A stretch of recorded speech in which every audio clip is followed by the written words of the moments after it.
வணக்கம் மக்களே, இது ப்ரோமோ உலகம். எல்லாரும் எப்படி இருக்கீங்க? சிவங்கி வந்து அவங்களோட இன்ஸ்டா ஸ்டோரியில் வந்து 3 மணிக்கு இன்றைக்கி வந்து ஏர்போர்ட் போயிட்டுருக்காங்கன்னு சொல்லி ஷேர் பண்ணியிருக்காங்க. ஏன்னா சிவங்கி வந்து இன்றைக்கி நடக்க போகிற மதுரை கான்சர்ட்டுக்காக போயிட்டுருக்காங்க மக்களே. சிவங்கியும் ஃப்ளைட்டில் போகிறாங்களா, அங்கே வந்து மதுரைக்கு வரேன்னு சொல்லி ஷேர் பண்ணியிருக்காங்க. நெக்ஸ்ட்டு பரத், அப்புறமா வந்து ரக்ஷிதா சுரேஷும் வந்து மதுரை ஹியோவிகம் அப்படின்னு சொல்லி இன்ஸ்டாவில் வந்து இந்த வீடியோ தான் ஷேர் பண்ணியிருக்காங்க. இன்றைக்கி உண்மையிலே வந்து அலப்பறை கிளப்ப போகிறாங்க மக்களே. இதுதான் வந்து அந்த கான்செப்ட் பேர் கூட. நேற்று சிவங்கி வந்து செம்ம ஹாப்பியாக இருந்தாங்க.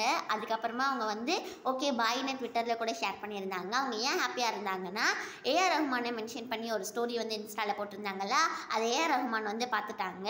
பெண்மை 2.0ன்னு சொல்லி சிவங்கி வந்து இன்ஸ்டாவில் இந்த ஃபோட்டோஸ்லாம் ஷேர் பண்ணியிருக்காங்க.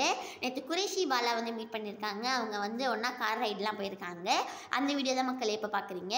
இதே மாதிரி நிறைய வீடியோஸில் நீங்கள் பார்க்கணுன்னு ஆசைப்பட்டீங்கன்னா மறக்காமல் ப்ரோமோ உலகம்க்கு சப்ஸ்கிரைப் பண்ணி பக்கத்தில் இருக்க பெல் ஐக்கான் அப்படியே அமைக்க வச்சுக்கோங்க. குரேஷியில் வந்து போலீஸ் ட்ரெஸ் போட்டிருக்காங்க.